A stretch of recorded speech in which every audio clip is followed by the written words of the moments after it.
देश का बजट पेश होता था तो देश की सड़कें ठहर जाया करती थीं। रेल बजट पेश होता था तो लोगों की उम्मीदें रेल के डिब्बों की तरह पटरियों पर दौड़ने लगती थीं। पूरा देश धड़कने रोक करके वित्त मंत्री और रेल मंत्री को सुना करता था। अफसोस, अब बजट पेश हो जाता है, मीडिया चैनल सरकार का महिमा मंडन करते हैं और बेचारी जनता बजट के आंकड़ों के शब्द जाल में उलझी हुई महीनों बाद समझ पाती है कि उसका तो फिर से कट गया। सभापति महोदय, पिछले 2 साल अमृतकालीन बजट पेश किए गए और इस बार एक नई शब्दावली गढ़ी गई है, तुष्टीकरण बनाम संतुष्टीकरण का बजट। सभापति महोदय, सुनने में कितना अलंकारिक लगता है ये शब्द। सोच रहा हूं देश की वित्त मंत्री और प्रधानमंत्री जी से पूछूं कि आखिर किसकी संतुष्टि।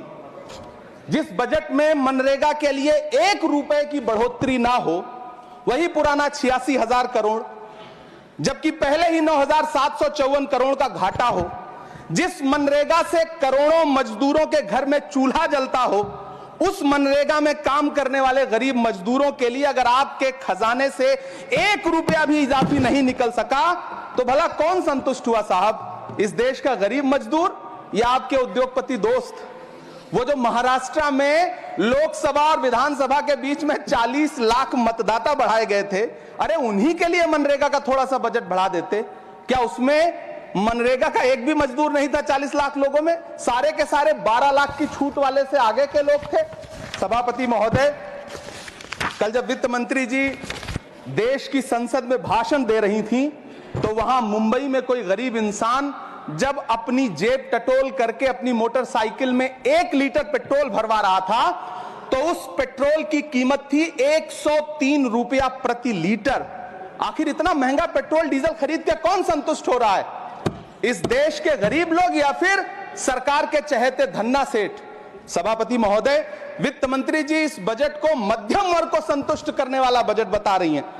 अरे मैडम, हम आप यहां पर बैठे रहते हैं और वहां बाहर इसी दिल्ली में 1 लीटर दूध, चाहे वो अमूल का हो या फिर मदर डेयरी का हो, उसकी कीमत 73 रुपए लीटर है। इतना महंगा बेच करके कौन संतुष्ट हो रहा है, गरीब जनता या आपके धन्ना सेठ दोस्त? सभापति महोदय, इस सरकार का बाजार और महंगाई पर कोई नियंत्रण नहीं रह गया है।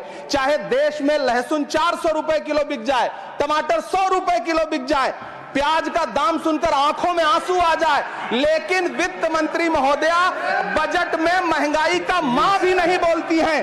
बच्चों की किताब और पेंसिल तक पर टैक्स लगाने वाले सरकार से मैं पूछना चाहता हूं कि आप मध्यम वर्ग का हितैषी बताते हैं, खुद को तो शर्म नहीं आती है? खुद को धार्मिक कहने वाली सरकार भगवान श्री कृष्ण के प्रिय खाद्य पदार्थों दही और मक्खन तक पर जीएसटी लगाती है और बात करती है मध्यम वर्ग की हिमायती होने की।